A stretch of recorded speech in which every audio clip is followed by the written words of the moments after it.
This girl was found by a millionaire living in his attic, but the real shock came when he discovered who her father was. Comment. What do you think will happen? Your opinion is very important, and subscribe to my channel to support my work. Your help is greatly appreciated. The rain lashed against the rooftops of Willow Creek, Connecticut that March afternoon, creating a gray curtain that blurred the view of Benicio Albuquerque's imposing mansion. The 47-year-old businessman parked his car in the garage, exhausted after another long business trip. His footsteps echoed through the empty hallways as he climbed the marble stairs, a material he had insisted on using throughout his house as a symbol of his success. Benicio had built his empire from scratch, transforming a small hardware store into a prosperous chain that had made him a millionaire. His austere face and perpetually serious expression reflected years of hard work and tough decisions. The solitude of the house had never bothered him before. It was the price he had chosen to pay for success. That's when he heard it, a soft noise, almost imperceptible, coming from the attic. Initially, he tried to ignore it, attributing the sound to the intensifying storm outside. But there was something different, a pattern that didn't match the wind or the rain. It sounded like crying. Frowning, Benicio went up to the top floor. The staircase leading to the attic creaked under his feet, and the smell of mold and dust filled his nostrils. When he opened the door, the squeak of the rusty hinge seemed to echo throughout the house. "Is anyone there?" His deep voice cut through the silence. The sound of something moving behind a pile of old boxes caught his attention. Benicio walked slowly among the furniture covered by dusty sheets, following the noise. When he moved a last box aside, his heart almost stopped. Huddled in a corner, trembling like a leaf in the wind, was a little girl. She couldn't have been more than 6 years old, too thin for her age, with large brown eyes full of fear. She wore dirty, tattered clothes and had improvised a kind of camp with old sheets and pillows found in the attic. "Please, don't hurt me," she whispered, hugging her knees. The childlike voice, filled with dread, hit Benicio like a punch to the stomach. His whole tense body relaxed instantly, and he crouched down to get on the girl's level. "I'm not going to hurt you," he said, trying to soften his naturally authoritative voice. "How did you get up here?" The girl hesitated, her eyes darting between Benicio and the attic door, as if calculating a possible escape. "Through the skylight," she finally replied, pointing to a partially broken window. "I only come when you leave for work. I promise, I didn't break anything." Benicio felt something strange in his chest, a mixture of compassion and concern that he hadn't experienced in a long time. There was something familiar about that frightened look, something that touched an old and painful memory. "What's your name?" "Isadora," she replied, still trembling. "How long have you been here, Isadora?" 2 weeks, she murmured, "since I ran away from the orphanage." The mention of the orphanage made Benicio straighten up. His practical mind was already beginning to calculate the legal implications of the situation. He should call the authorities immediately. It was the correct procedure, the expected thing to do. But when he looked at Isadora again, something stopped him. Maybe it was the poorly healed scars on her thin arms, or the way she cowered at every movement he made. "You must be hungry," he said, surprising himself. "Let's go downstairs and get something to eat, then we'll talk about what to do." Isadora's face lit up for an instant, but soon returned to a distrustful expression. "You're not going to send me back?" "Not today," Benicio replied, holding out his hand to her. "Let's take care of that hunger first." In the spotless kitchen, Benicio prepared a sandwich while watching Isadora devour an apple as if she hadn't eaten in days. His methodical and organized gestures contrasted with the chaos that this situation represented in his structured life. That's when the phone rang, causing Isadora to jump out of her chair, startled. On the screen, the name of his personal assistant was flashing insistently. "Mr. Albuquerque," Jusara's voice sounded urgent on the other end of the line. "I need to report something serious. The Stars of Tomorrow orphanage was closed yesterday due to irregularities. There are serious allegations of mistreatment and—" Benicio looked at Isadora, who was biting the sandwich with her eyes fixed on him, like a cornered animal ready to flee at the slightest sign of danger. "Jusara," he interrupted, "I need you to come to my house immediately and bring children's clothes." Children's clothes? The surprise was evident in Jusara's voice. "But sir—" "Now, Jusara." His voice brooked no questioning. "And don't tell anyone. Anyone." Hanging up, Benicio noticed that his hands were trembling slightly. In more than 20 years building his empire, he had never felt so insecure about a decision. What he was about to do could destroy everything he had built. But when Isadora looked up at him, smiling shyly with crumbs of bread on her face, Benicio knew there was no turning back. That child, for some reason he didn't yet understand, had broken something inside him, something that had long needed to be broken. The sound of the doorbell cut through the silence of the house. Isadora immediately hid under the table, trembling. Benicio took a deep breath, straightened his posture, and walked to the door.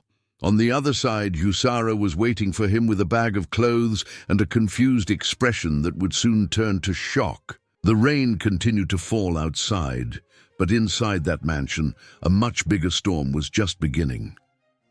Jusara entered the mansion and immediately realized that something was different. In 15 years, working as Benicio Albuquerque's personal assistant, she had never seen him so tense. His eyes, normally cold and calculating, now showed an unease she didn't recognize. "Mr. Albuquerque, I brought what you asked for, but I need to understand—" She stopped in mid-sentence when she saw a small figure moving under the kitchen table. "Good heavens, who is that little girl?" Benicio closed the door carefully, checking the lock twice. "Jusara, this is Isadora, and we need your complete discretion in this matter." The 38-year-old assistant slowly approached the table, crouching down to get a better look at the frightened child. Her years of experience dealing with sensitive situations at the company made her keep her voice calm and soft. "Hi, little one. You don't have to be afraid. I'm Jusara, Benicio's friend." She noticed the girl's bare and dirty feet, the torn clothes, the look of a wounded animal. Her maternal heart, kept for so long due to total dedication to work, tightened in her chest. Isadora looked at Benicio as if asking permission to trust the newcomer. He nodded slightly, a gesture so subtle that only Jusara, used to reading his micro-expressions, could notice. "I brought some clothes for you," Jusara continued, opening the bag. "How about a hot bath and clean clothes?" Isadora's eyes widened. As she saw the colorful and soft pieces, her little hands touched the fabric as if it were something precious. "Can I really wear them?" "Of course you can, honey. They're yours." While Jusara took Isadora to the bath, Benicio poured himself a generous dose of coffee, his mind working furiously. As a businessman, he was used to solving complex problems, but this situation was completely beyond his control. "Mr. Albuquerque," Jusara's voice brought him back to reality. She had returned alone to the kitchen, leaving Isadora in the bath. "Do you realize the gravity of this situation? She ran away from Stars of Tomorrow, Jusara, the same orphanage that was closed yesterday for mistreatment." He ran a hand over his face, a rare gesture of vulnerability. "I can't just hand her back to a system that hurt her. But sheltering a child without documentation, that could destroy everything you've built," Jusara approached, lowering her voice. "And there's one more thing. When I was helping her with the bath, I saw marks, old marks of violence." Benicio felt his blood boil. In his poor childhood in rural Connecticut, he had seen a lot of suffering, but he could never accept violence against children. I need you to investigate everything about that orphanage, Jusara. Every employee, every record. And most importantly, I need to know who this girl is and how she ended up there. I'll do my best, but... Jusara hesitated. Are you sure? This goes far beyond my normal duties. You are the only one I trust completely. The sincerity in his voice caught her by surprise. In 15 years, it was the first time he had shown such vulnerability. The sound of small steps interrupted the conversation. Isadora appeared at the kitchen door, unrecognizable after the bath. Her brown hair, once tangled, fell in clean curls over her shoulders. The blue dress that Jusara had brought was a little big, but it still transformed her into a real princess. You look beautiful, little one, smiled Jusara, adjusting the girl's clothes. That's when the doorbell rang again, making everyone freeze. Benicio exchanged a worried look with Jusara. I'm not expecting anyone else, he whispered, walking to the living room window. Through the curtain, he saw an elegant woman standing at his door. Teodora Menezes, the former director of the orphanage, was there in person. Her aristocratic face and haughty posture did not match the allegations of mistreatment against her. Quick, Benicio whispered to Jusara, take Isadora to the guest room and stay there in silence. As soon as they left, he opened the door, keeping his expression as neutral as possible. Ms. Menezes, what a surprise! How can I help you? Teodora 52 smiled in a way that didn't reach her eyes. Mr. Albuquerque, forgive the unannounced visit, but I believe we have a very serious matter to discuss. Benicio's heart raced, but years of difficult negotiations had trained him not to show emotions. Come in, please.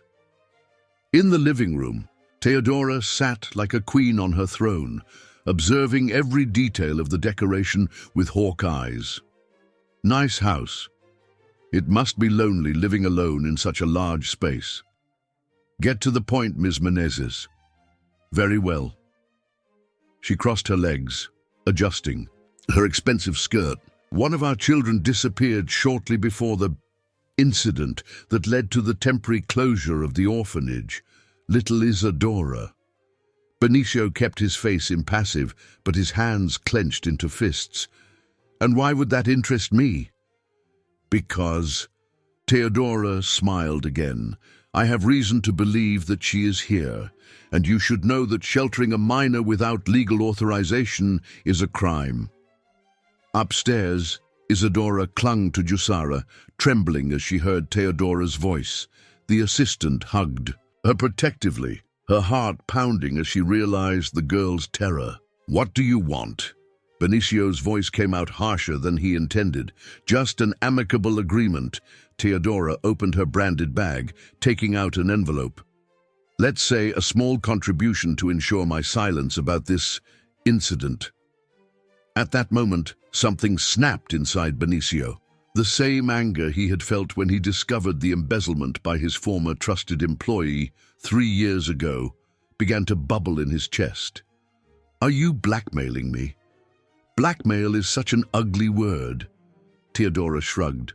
I prefer to think of it as an exchange of favors. You help me with a reasonable amount, and I forget that I saw a certain little girl entering your house through the skylight a few weeks ago. A noise coming from upstairs made Teodora smile even more. It seems we are not alone after all. Benicio stood up, his imposing height casting a shadow over Teodora. You have 1 minute to get out of my house. Think carefully, Mr. Albuquerque. She also stood up, without losing her composure. You have a lot to lose. Your reputation, your business, while I've already lost almost everything anyway. When the door closed behind Teodora, Benicio ran upstairs. In the guest room, he found Isadora huddled in a corner, hyperventilating, while Jusara tried to calm her down. "She's going to take me back," sobbed the girl. "Please don't let her. They're going to hurt me again."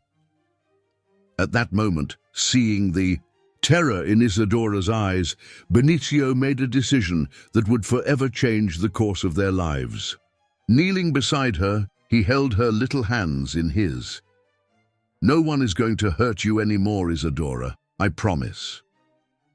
"Mr. Albuquerque," Jusara warned him, "what are you planning to do?" He stood up, a determined glint in his eyes. "First thing, stop calling me mister. Now we are accomplices, Jusara. And we will need each other to protect this girl." The sound of a car starting outside caught his attention. Through the window, they saw Teodora's luxurious car driving away in the still falling rain. "She'll be back," Jusara said, worried. "I know." Benicio picked up the phone. "That's why we need to act fast. Call Dr. Clarissa Rocha. Tell her I need a special favor, the kind that only a childhood friend can do." "The pediatrician?" Jusara frowned. "Why?" "Because," he looked at Isadora, who was finally stopping crying, "before anything else, we need to make sure she's healthy. And then..." His eyes narrowed. "Then we'll find out exactly what happened in that orphanage." The rain was finally letting. Up outside, but inside the mansion the storm was just beginning. Benicio didn't know it yet, but his decision to protect Isadora would unleash a series of events that would bring to light long-buried secrets, not only from the orphanage, but from his own past. Dr. Clarissa Rocha arrived at the mansion when night had already fallen on Willow Creek. Her 36 years of life, much of them dedicated to pediatric medicine, had not prepared her for the scene she found. Her childhood friend Benicio, always so controlled and rational, was pacing the room like a caged lion. "Do you realize what you're asking me, Benicio?" Clarissa adjusted her delicately framed glasses, watching Isadora, who was sleeping on the sofa, exhausted after the stress of the day. To treat a child without documentation, without a prior medical record. "Please, Clarissa," his voice came, out almost as a plea. "You're the only one I can trust. I need to know if she's okay, if she has any lasting effects from the mistreatment." The doctor approached quietly at Isadora, noticing the marks on her arms. Her years of experience screamed that this child had been through a lot of suffering. "All right," Clarissa sighed, "but I'm going to need a history. How much do you know about her?" It was Jusara who answered, her voice trembling slightly. "I found something, Benicio." She held out a folder with documents. Precarious state of health upon admission to the orphanage. Moderate malnutrition. Some old fractures. Poorly healed. Clarissa leafed through the documents with growing concern. "This is terrible. How come no one reported it before?" "Teodora Menezes had a lot of influence in town," Benicio explained. "But now we need concrete evidence of the mistreatment. Something we can use if she tries anything against us." The medical exam revealed more than they expected. In addition to the visible scars, Isadora showed signs of prolonged neglect. "She needs vitamins, a special diet, and a lot of psychological counseling," concluded Clarissa, putting away her instruments. That's when Isadora began to thrash in her sleep, mumbling disjointed words. "No, the gas man, I don't want to go. To the dark room." Benicio rushed to wake her up, but Clarissa stopped him. "Wait, this could be important." Isadora's nightmares continued, revealing frightening fragments of her life in the orphanage. Aunt Teodora said, "Secret. No one can know about the basement." Jusara quickly wrote down every word, while Clarissa made clinical observations. Benicio felt his blood boil with each new revelation. "We need to investigate that basement," he said when Isadora finally calmed down. "It won't be easy," Jusara warned. "The orphanage is sealed by the court. And there's one more thing." She hesitated. "I found something about Kleber Martins in the files. The name of the former employee made Benicio's face harden. What about him? He... Jusara looked nervously at Isadora. Maybe we should talk in private. Leaving the girl in Clarissa's care, they went to the office. Jusara was trembling slightly as she handed another document to Benicio. Kleber Martins is listed as Isadora's biological father. The impact of the revelation made Benicio stagger. Kleber, the man who had betrayed his trust, stolen from his company, was the father of the girl he was now protecting. This doesn't make sense, he murmured. Kleber disappeared 3 years ago after the theft. How? The mother was Vittoria Campos, Jusara continued. Former cleaning lady. Her voice failed. She left Isadora at the orphanage before she passed away. Benicio slumped into the chair, his mind spinning. He vaguely remembered Vittoria, quiet, efficient, always with a shy smile. She had been fired around the same time as Kleber when the theft investigation was still underway. The sound of the doorbell cut through his thoughts. For the second time that day, an unexpected visitor arrived at his door. Who could it be at this hour? Jusara whispered, worried. Benicio checked the security cameras and his heart almost stopped. At the door was Jurema Fontes, the famous lawyer known for defending social causes. Her determined expression indicated that she would not leave without answers. It's the lawyer from the orphanage case, he explained quickly. Jusara, take Clarissa and Isadora out the back. We can't risk them being seen here. While Jusara coordinated the others' discreet exit, Benicio straightened his posture and opened the door. Ms. Fontes, to what do I owe the honor? Jurema, 40, entered without waiting for an invitation. Her perceptive eyes scanned the room as if looking for clues. Mr. Albuquerque, I'll get straight to the point. You've been making some interesting purchases lately. Children's clothes, toys, pediatric medicines. She took a folder out of her bag. For a man who lives alone. Benicio kept a neutral expression, although his heart was racing. I wasn't aware that my personal purchases were of public interest. They are when they coincidentally started around the same time that a child disappeared from Stars of Tomorrow. Jurema approached, lowering her voice. Mr. Albuquerque, if you are protecting that girl, you need to tell me. I can help. I don't know what you're talking about. I know that Teodora Menezes was here today. Jurema smiled when she saw the surprise on his face. I have my informants, and I also know that she is not the benefactor she appears to be. At that moment, a noise coming from upstairs made both of them look at the ceiling. Jurema raised an eyebrow. Are you sure you're alone? Before Benicio could answer, Isadora appeared at the top of the stairs, still wearing the pajamas that Jusara had bought. Her eyes widened in fear as she saw the stranger. Isadora!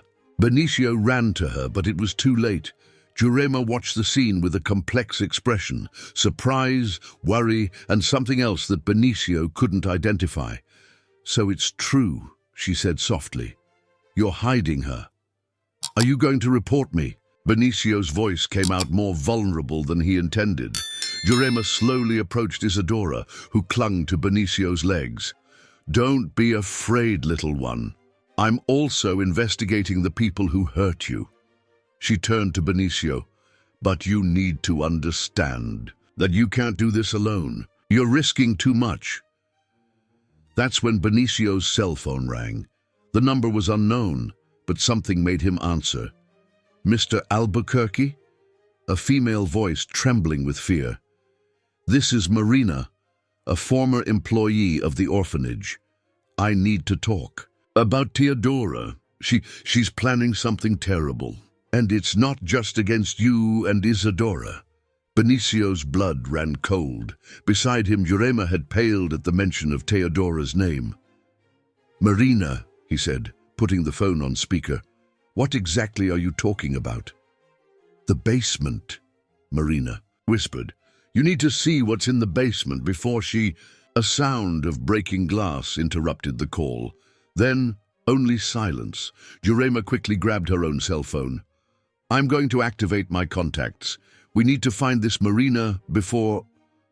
She stopped when she saw Isadora trembling violently, her eyes lost in some distant memory. The gas man, murmured the girl. He always went down to the basement with Aunt Theodora. And the children who went down, some never came back. The silence that followed this revelation was deafening.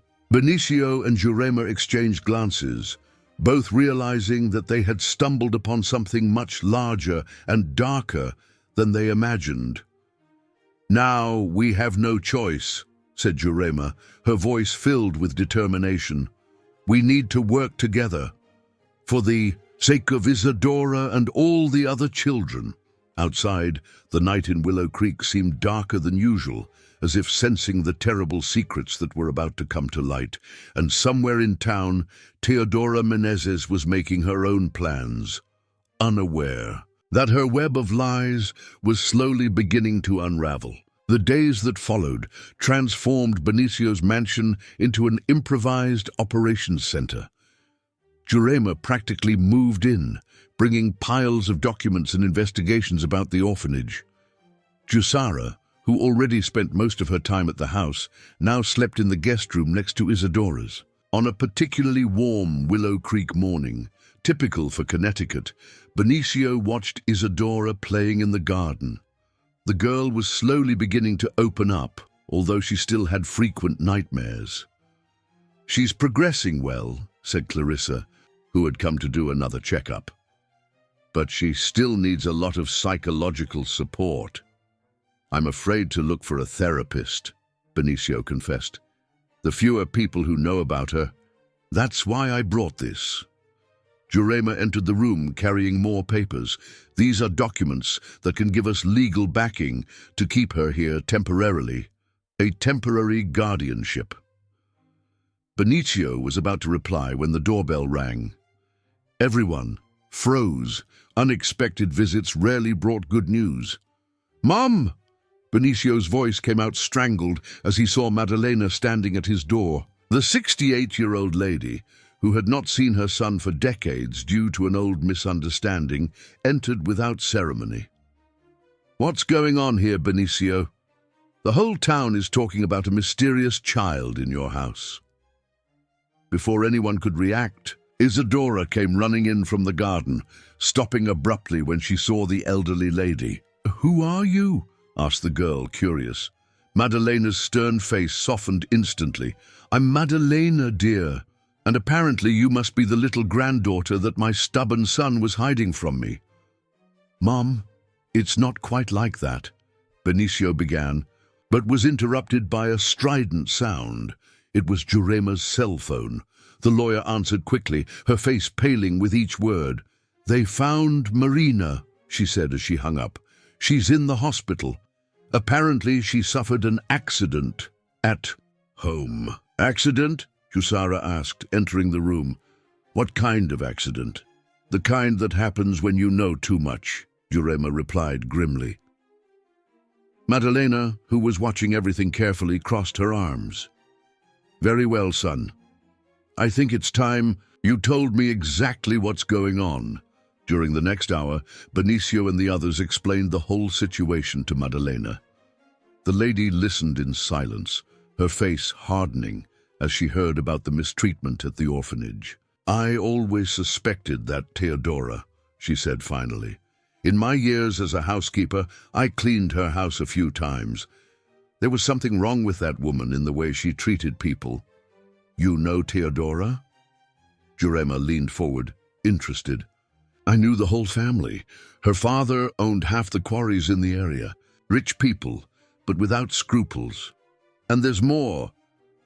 Madalena lowered her voice. That basement the girl mentioned.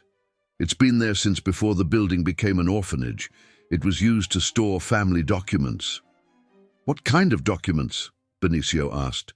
The kind that no one should see, irregular contracts, records of bribes. Madalena sighed. That's why I lost my job there. I saw things I shouldn't have. At that moment, Isadora, who was playing quietly in a corner, began to scream. "The gas man! He's there!"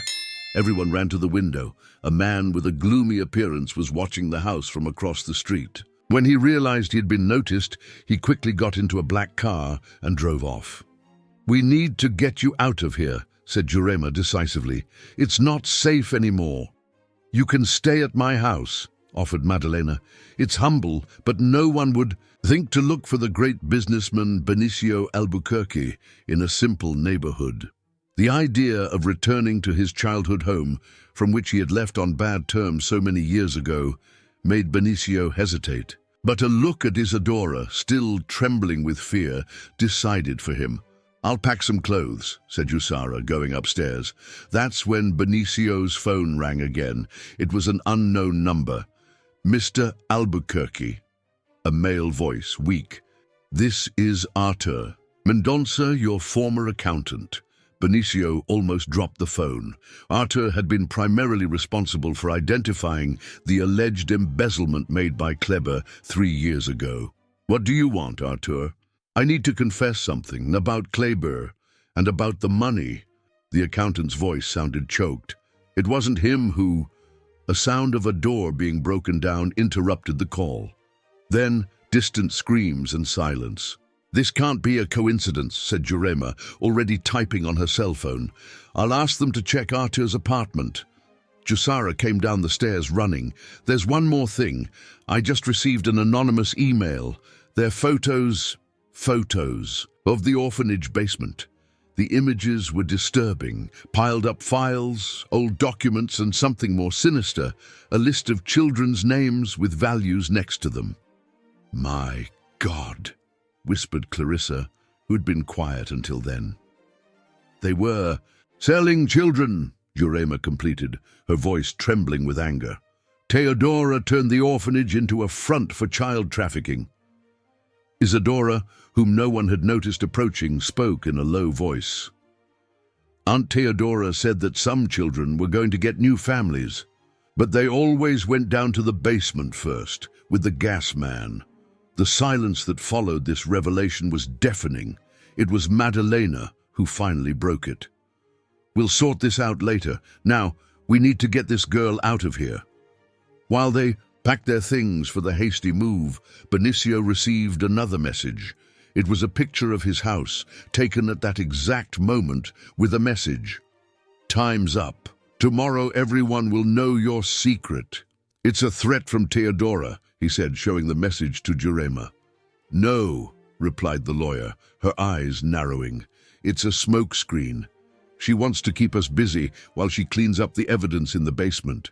"Then let's use that to our advantage," said Benicio, a plan forming in his mind. "She thinks we're cornered, but she doesn't know we have the photos. And there's more." He turned to his mother. "You said you knew her family. What else do you know about that basement?"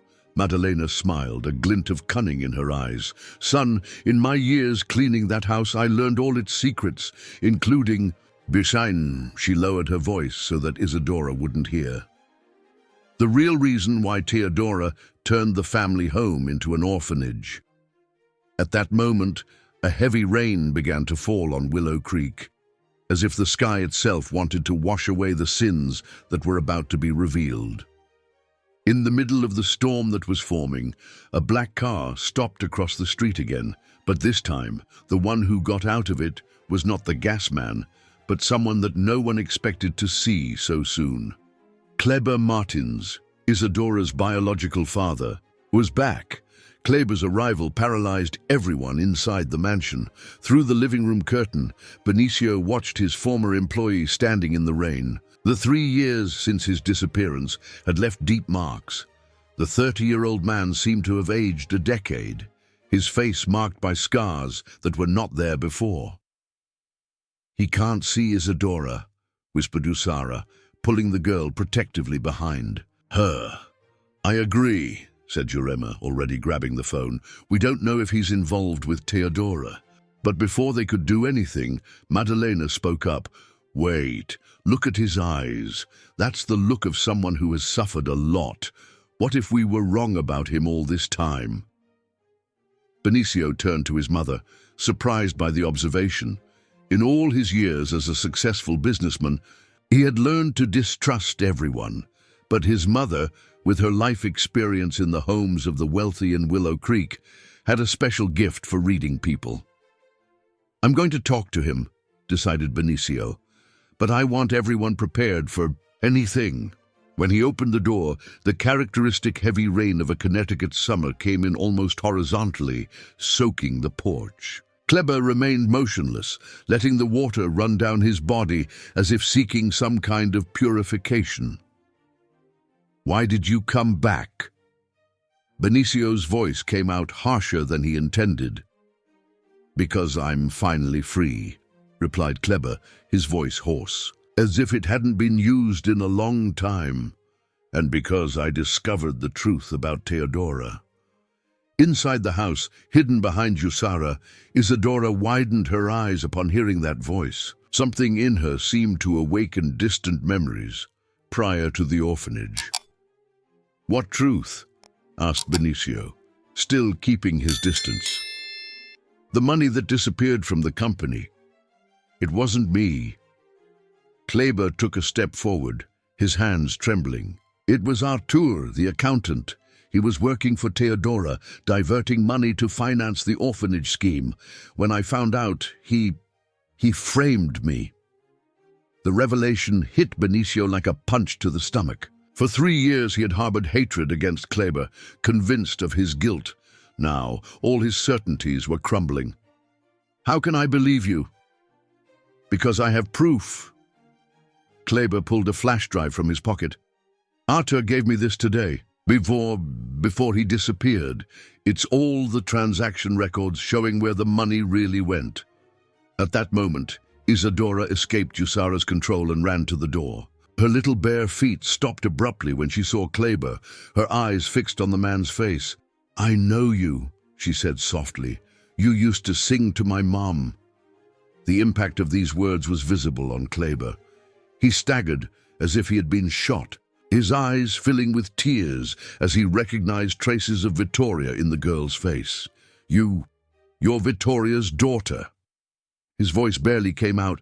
"But how, when—" "It's a long story," interrupted Jurema, approaching, "and I think we all need to hear it." Inside the house, sitting in the living room while the storm raged outside, Kleber told his story. How he had fallen in love with Vittoria, the cleaning lady, but they kept the relationship secret for fear of jeopardizing their jobs. How he discovered irregularities in the company's accounts, money being diverted to an account linked to the orphanage. "When I confronted Artur, he threatened me," continued Kleber, his voice choked. "He said that if I said anything, people I'd loved would get hurt. I didn't understand at the time, but now I know he knew about Vittoria and about—" He looked at Isadora, unable to complete the sentence. "Why didn't you come to me?" asked Benicio, still struggling to assimilate everything. "I tried, but before I could, Artur forged evidence against me. I was unjustly arrested, and in prison. I discovered that there was much more at stake." It was then that Maddalena, who had been listening in silence, spoke up. "The illegal adoption scheme. Teodora used the embezzled money to maintain the child trafficking structure." "Exactly," confirmed Kleber. "And it wasn't just that. Her father, before he died, left compromising documents in the basement. Documents that could destroy a lot of powerful people. Teodora used that as collateral, blackmailing people to keep her scheme running." Isadora, who was unusually quiet, suddenly began to tremble. "The gas man, he worked for her father. I overheard Aunt Teodora talking once." This revelation made Maddalena pale. "My God, so it is him. I thought he had died years ago." "Who is he, Mom?" asked Benicio, noticing the genuine fear on the lady's face. "Josias Menezes, Teodora's younger brother. He was their father's henchman, did the family's dirty work. He always smelled of gasoline because he incinerated evidence when necessary." The sound of tires screeching on the street interrupted the conversation. Several black cars stopped in front of the mansion.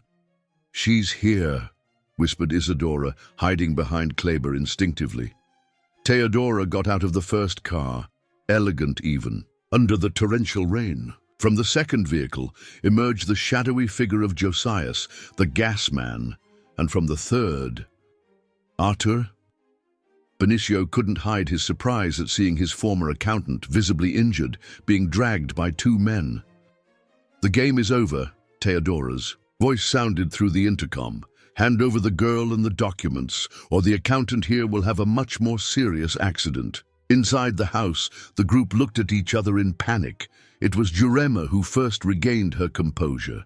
"They don't know we have the photos from the basement," she whispered, "or that Kleber is here. And they don't know about the flash." "Drive," completed Kleber. Maddalena approached Benicio, her eyes shining with the same cunning that her son had inherited. "Son, remember that secret passage that your father built when he renovates the old mansions in town?" Benicio widened his eyes, an old memory coming back to him. His father had been a construction foreman, specializing in renovating the historic houses of Willow Creek, and all of them had... "The tunnel!" he exclaimed. "All the mansions on this street are interconnected by old tunnels used in the time of slavery." "Exactly," smiled Maddalena. "And by coincidence, one of them leads directly to the basement of the orphanage." The rain continued to fall relentlessly on Willow Creek, while inside the mansion, a plan began to take shape. But outside, Theodora was losing patience. "Last chance, Benicio," her voice cut through the night. "Either hand over what I want, or I'll make sure the whole town knows that you kidnapped a child." What she didn't know was that, at that very moment, Jusara was transmitting all the evidence of the criminal scheme to secure contacts, that Jurema had already activated authorities she trusted, that Kleber, with tears in his eyes, was holding his daughter's hand for the first time, silently promising never to abandon her again.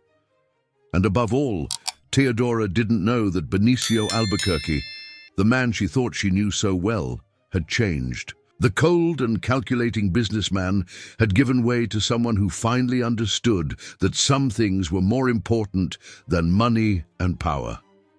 The storm raged outside, but the real storm was just beginning. And when the truth finally came to light, nothing in Willow Creek would be the same. The decision had to be made in seconds. Outside the mansion, Theodora and her men waited, the torrential rain not diminishing their determination in the slightest. Inside, the group prepared to execute a risky plan. "The tunnel starts in the wine cellar," explained Maddalena, guiding everyone to the basement of the mansion. "Benicio, remember when your father renovated this house? He always kept the old passages, said they were part of history." Benicio nodded, memories of his childhood returning like a whirlwind. How many times had he helped his father with the renovations, learning about the historical architecture of Willow Creek?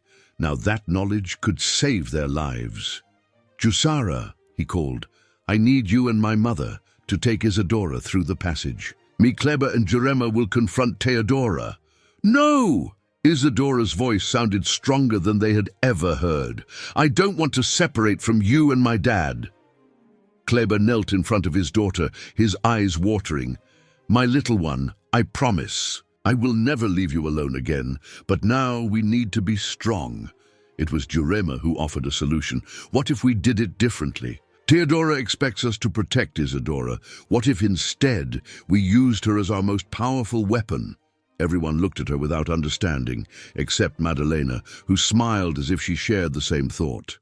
"The masquerade ball!" exclaimed the lady. "The festival is happening right now in the center of town.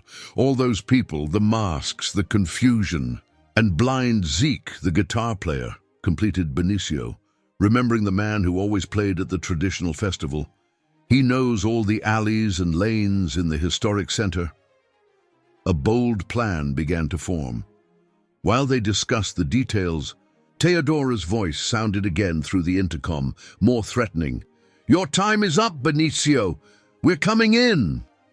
The sound of breaking glass upstairs indicated that it was not a bluff.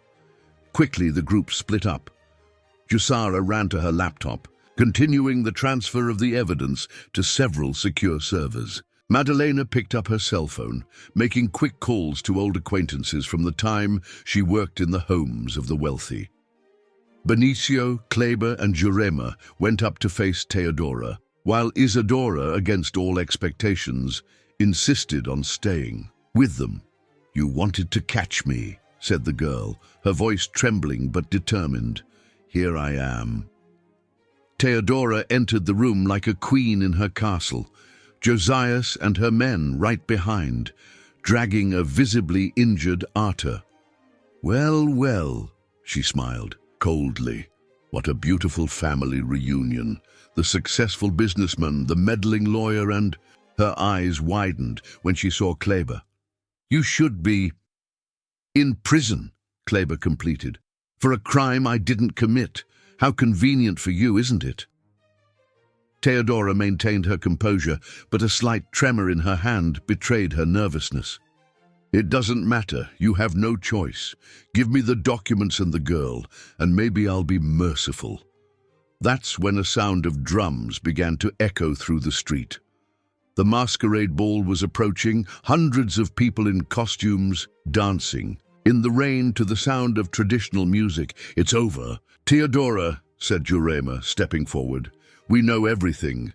The illegal adoption scheme, your father's documents, the missing children." "So what?" Teodora laughed, but there was a touch of hysteria in her voice. "You think you can stop me? I have powerful people protecting me, people who wouldn't want certain secrets to come to light, like the secrets of the basement." Madalena's voice sounded from the stairs. She descended slowly, holding an old record book. "The same ones I found when I cleaned your house, and that your family thought I had burned." Teodora's face lost all color. "No, that was destroyed." "Your mother trusted me," continued Madalena. "She gave me a copy before everything. She knew what you and your father did with those children." The revelations fell like bombs.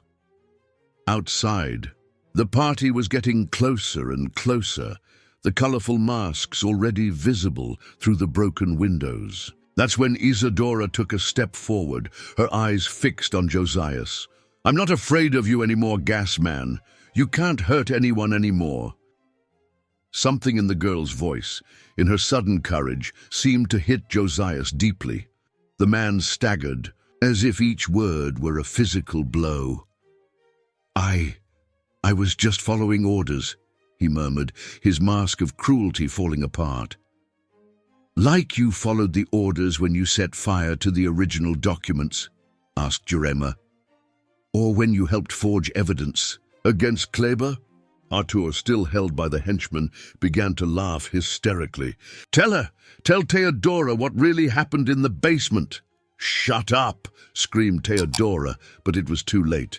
"Your own mother," continued Artur, spitting blood, "left all the evidence. She knew that one day you would follow in your father's footsteps.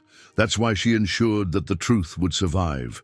The noise of the party was now deafening. Dozens of masked people began to enter the mansion, confusing Teodora's henchmen. In the middle of the confusion, a figure stood out.